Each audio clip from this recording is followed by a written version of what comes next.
In the news this week, local firearm experts debunk state government's claims of gel blaster dangers in an exclusive demonstration. New claims of police racism and brutality after an African woman was left traumatised by a violent arrest. Mark Duncan Smith to take over as Western Australia's new top doctor. Senior furry friends need your help to find a new home. Plus, Dr. Andrew Miller's weekly comment. This is the Evening News with Ivan Leung and Sarah Smith. Good evening. Those exclusive stories in a moment, but first a COVID-19 update as Western Australia moves into Phase 5 restrictions from midnight this coming Wednesday, 23rd of June 2021. Under the new restrictions, all types of venues and events in Western Australia will be able to have 100% capacity.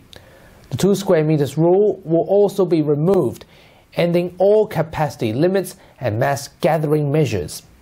However, Safe WA app and contact tracing registrations remains mandatory. COVID safety plans and events plans will also continue. Meanwhile, both state of emergency and public health emergency status will still remain active in Western Australia. Here's an extract of WA Premier Mark McGowan's announcement this afternoon. In late June of 2021, we've now received the health advice, which indicates we can go to the next phase. So as of Wednesday morning, we'll be moving to Phase 5. That means the capacity limits, the 75% capacity limit in venues and the 2 square metre rule will be removed. And what that will mean is for many venues around the state, hospitality venues in particular, they'll be able to go back to normal as we were pre-COVID. We're confident in doing this because we know people do the right thing when necessary. We know we can put up a border when we need to with the other states. We have the G2G pass system with the eastern states and internationally, which allows us to track people. All of the Safe WA app measures are in place. We have the COVID safe plans that are required and everything else which are precautions. But most of all, because we know West Australians do the right thing. We're able to go to this new arrangement because we know that West Australians do the right thing. In just 2 weeks, players of a paintball-like sport will be required to turn in their low-power gel blasters or face up to 3 years in prison. But firearm experts say the state government's claim that blasters can be modified to shoot real bullets doesn't hold up. During an exclusive demonstration to WAMN News, our firearm experts break down the parts with detailed explanations. Now, before the story starts, we would like to stress that this was done on the premise of a licensed gun shop. Helene Fong has our exclusive report. This week, the state government announced new regulations that completely ban gel blasters, which police say look too similar to real weapons and could be modified to shoot bullets. Gel blasters shoot small, cheap gel balls and, unlike paintball guns, won't leave large bruises on players. During an exclusive demonstration to WAMN News, local firearm expert Zane Beaton, owner of Beaton Firearms in Maddington, and WA Airsoft and Gel Ball Club chair Laurentius Zamfiscu dispute that claim by putting it to the test. So that's a conventional cartridge. So it has a little detonator in the back that you crush and it goes off. And then it's got gunpowder in the middle, which is nitrocellulose, which is very, very fast burning. And then the projectile is just that piece on the end. Now, could one of these be made to take that? That's one of the questions that I've got to answer today. So the first thing that we would need to do to modify this gun to fire ammunition was we would need to replace the barrel. Okay, so you would need some sort of bolt mechanism which would retain the projectile, the case in the chamber, and discharge it. Yeah. To have a bolt mechanism in there to discharge, you would then need some sort of mechanical trigger mechanism. So the trigger mechanism in this gun is an electronic trigger mechanism that uses gears, and it's not suitable for a conventional firearm. So you would need a trigger system to retain the firing pin to discharge the firearm. There's pretty much nothing on this which you could utilise to manufacture a firearm. And you would need an entire firearm to turn this into a firearm. Well, it's just not feasible at all. Laurentius said the ban was put into place without any consultation with the community and will result in the death of businesses supplying the sport. The industry was never consulted. The needs of the community were never taken into consideration, and only the negative risk that brought by WA Police was brought forward.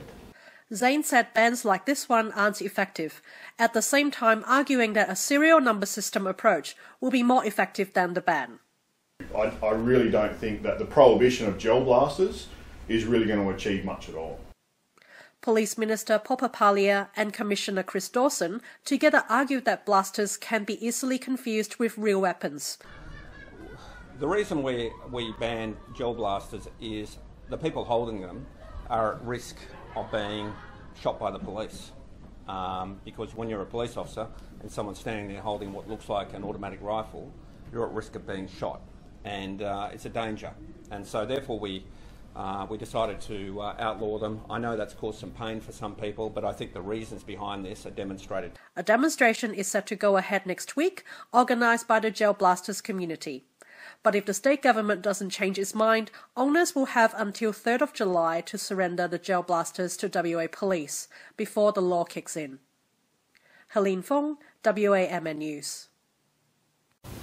New allegations have been raised of police brutality, with footage revealing an African woman violently pushed inside a police van in an arrest that has been labelled as targeted racism. It's the second incident involving WA police actions that's been raised this month. The arrest has left the woman traumatised. Nelson Liu with this exclusive. Aggressively forced into the back of a police van, mobile phone vision capturing an arrest has left an African woman traumatised. Don't fight me! Do not fight me! Do not fight me! Who's fighting who? Leave her alone, man. You back away. You want to fight me? Just leave them. Don't fight them. Don't fight them. Don't worry. Do not fight them. Then go! Police officers arrested the Ghana woman from her Parmelia home last month and sparked new investigations into police conduct. The woman is questioned outside her home after complaints of her baby crying. Both she and her Albanian-Australian husband threatened with arrest if they don't provide personal details. They ask what the crime is as officers grab and lead her to the police van, stating she's resisting arrest despite her not struggling back, before violently pushing her inside the van. And you're bullies. Don't fight me! Do not fight me! Do not fight me! Who's fighting who? Leave her alone, man. You back away. You want to fight me? Just leave them. Don't fight them. Don't fight them. Don't worry. Do not fight them. Then go! This isn't a assault. The woman has been charged with not giving personal information and resisting arrest, while her husband wasn't charged. She's shaken by the ordeal and left with injuries to her fingers and elbows.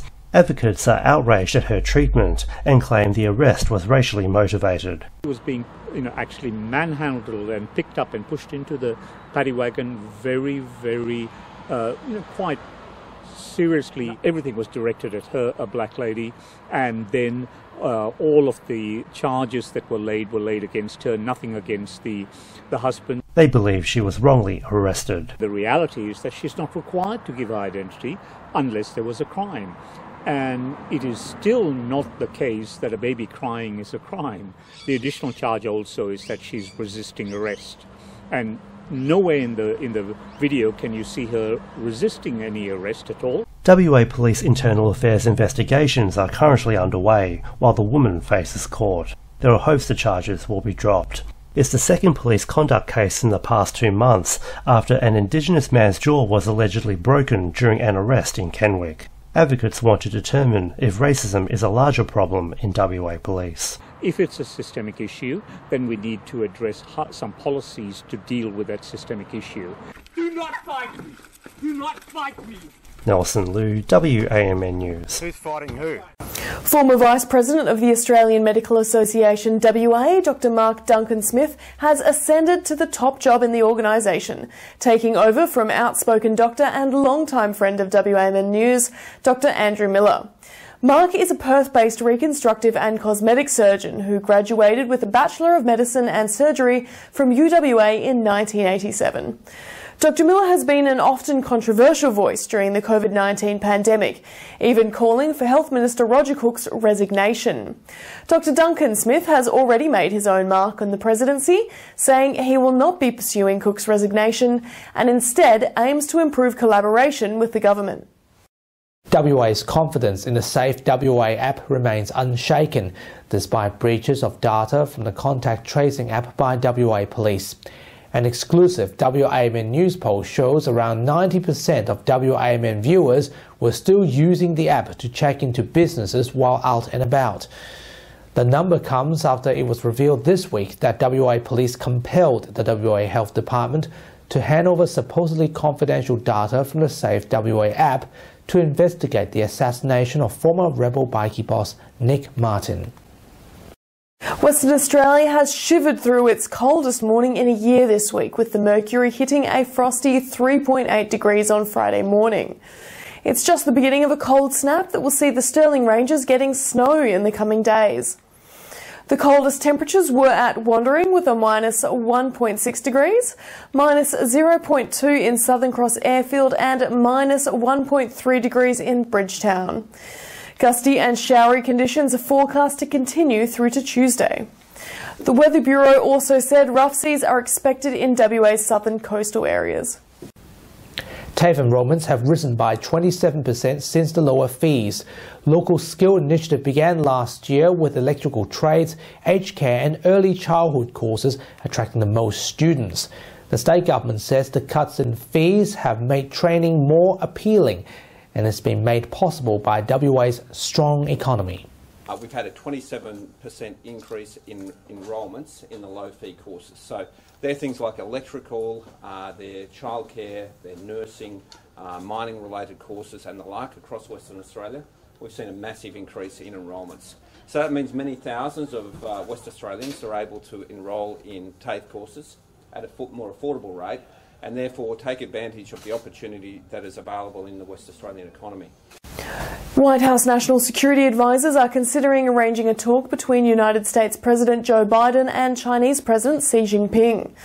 The medium for the conversation is yet to be determined, with speculation it could be carried out via telephone or via a face-to-face meeting between the pair at the next G20 summit in October. Back in February, Mr Biden and Mr Xi held a telephone conversation to discuss trade and human rights. The United States Supreme Court has voted 7-2 in favour of keeping Obamacare legislation for 18 Republican-controlled states. It's the third time the highest court in America has rebutted the legal challenge. The legislation was introduced by former President Barack Obama with aims to include low-income Americans in medical insurance. So far, more than 31 million Americans have benefited from the Obamacare legislation. WA's oldest animal shelter, Dog Refuge Home, rescues and rehomes more than 1,200 puppies and dogs per year. The Shetton Park-based charity spends around $1,560 to each animal and relies heavily on donations to continue their good work. $280,000 is spent every year solely on medical costs, as the shelter does not euthanize any healthy dogs that can be rehomed. So, you know, you're talking $600-800 just for the dental, and people won't adopt if they know that the dog needs dental first, especially a senior dog.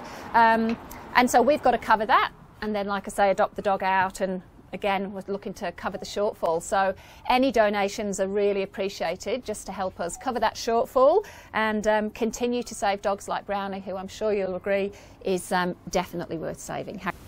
President Karen Rhodes urged animal lovers to donate to their end of financial year appeal to ensure the organisation can help as many dogs as possible.